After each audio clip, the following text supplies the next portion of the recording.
इस क्वेश्चन में given information क्या है कि कोई ट्यूब है, उसके टॉप पॉइंट पर एक 1 किलोग्राम के मास को फिट किया गया है, ठीक ना, यहां पर बिल्कुल देखना आप ध्यान से। और इसको इंस्टेंटेनियस वेलोसिटी, उस समय पर वेलोसिटी प्रोवाइड किया गया है 22 मीटर पर सेकेंड। ठीक, क्वेश्चन क्या कह रहा है आपसे कि ये ब्लॉक पूरे ट्यूब में ऐसे ऐसे घूमा, घूमने के बाद क्या हुआ कि ये ब्लॉक ट्यूब के जस्ट नीचे वाले पॉइंट पर ऐसे आके रुक गया।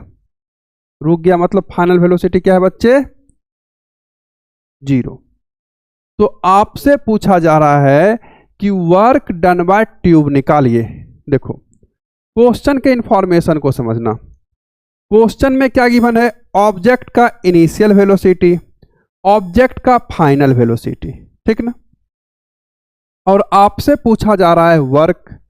तो आप जरूर वर्क एनर्जी थ्योरम की तरफ स्विच करोगे, क्योंकि इनिशियल वेलोसिटी देने के बाद ये आपको इनिशियल काइनेटिक एनर्जी दे दिया और फाइनल वेलोसिटी का इंफॉर्मेशन है, मतलब फाइनल काइनेटिक एनर्जी हमको पता है। और पूछा जा रहा है हमसे वर्क डन बाय ट्यूब, मतलब हम लगाने वाले हैं वर्क एनर्जी थ्योरम। ठीक, अब ध्यान से देखना, हमसे पूछा जा रहा है कि ट्यूब कितना वर्क किया है। तो आप लिखना, पहले ये नोटिस करना कि इस पर फोर्स कौन कौन लग रहा है। देखो उस ऑब्जेक्ट पर फोर्स लगा रहा है आपका कौन? Gravitational force. और ट्यूब लगा रहा है फोर्स, ठीक ना, दो ही फोर्स लग रहा है इस पर। एक तो ग्रेविटी लगा रहा है और दूसरा ये ट्यूब के कांटेक्ट में है तो वो फोर्स लगा रहा होगा।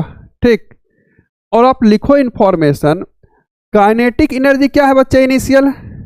इनिशियल काइनेटिक एनर्जी अगर आप निकालेंगे, आप लिखेंगे के initial is equal to half m u का स्क्वायर।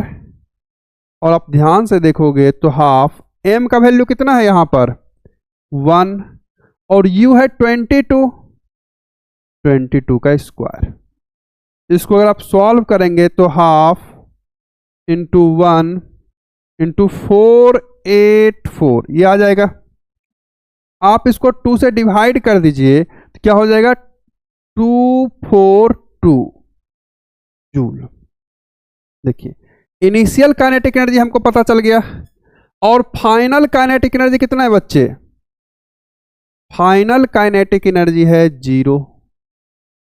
अब हम लगा रहे हैं वर्क एनर्जी थ्योरम, और वर्क एनर्जी थ्योरम लगाने से पहले हमको एक चीज और पता करना पड़ेगा कि ग्रेविटेशनल फोर्स इस पर कितना वर्क कर रहा है, ठीक ना।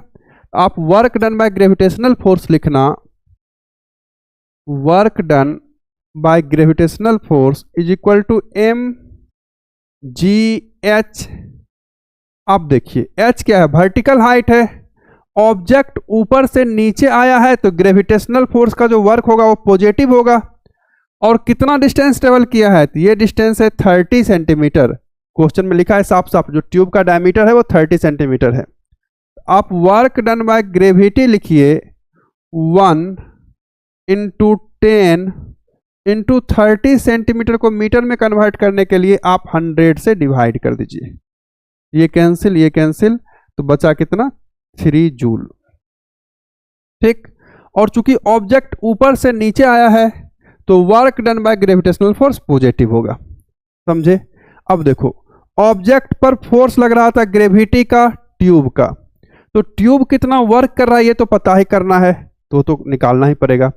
Work done by gravitational force हम कैलकुलेट कर चुके हैं। ऑब्जेक्ट का इनिशियल काइनेटिक एनर्जी हमारे पास है, ऑब्जेक्ट का फाइनल काइनेटिक एनर्जी हमारे पास है। तो अब हम लगा रहे हैं वर्क एनर्जी थ्योरम और लिख रहे हैं work done by all kind of force is equal to final kinetic energy minus initial kinetic energy. ठीक, अब देखिए इसमें हम लिखें work done by gravity plus work done by tube is equal to final kinetic energy, तो बच्चे 0 है तो यहां 0 डाल दें, और इनिशियल काइनेटिक एनर्जी आप कैलकुलेट कर चुके हैं, आया है 242, तो यहां डाल दे रहे हैं 242। ठीक, अब बताओ वर्क डन बाय ग्रेविटी क्या आया था आपका, आप कैलकुलेट किया यहाँ पर 3 जूल, तो यहाँ डाल दे रहे हैं 3 joule plus work done by tube is equal to -242। तो वर्क डन बाय ट्यूब कितना आ जाएगा, -242, और इस 3 को हम उधर कर रहे हैं तो क्या हो जाएगा -3, इस 3 को हमने इसको उधर किया है, ठीक, तो -3 आ गया। तो वर्क डन बाय ट्यूब आ जाएगा बच्चे -245 जूल। समझे ट्यूब कितना वर्क किया, 245 जूल निगेटिव साइन के साथ। समझे कैसे निकाले, नॉर्मली वर्क एनर्जी थ्योरम लगा दिया। ठीक बच्चे, चलिए ठीक।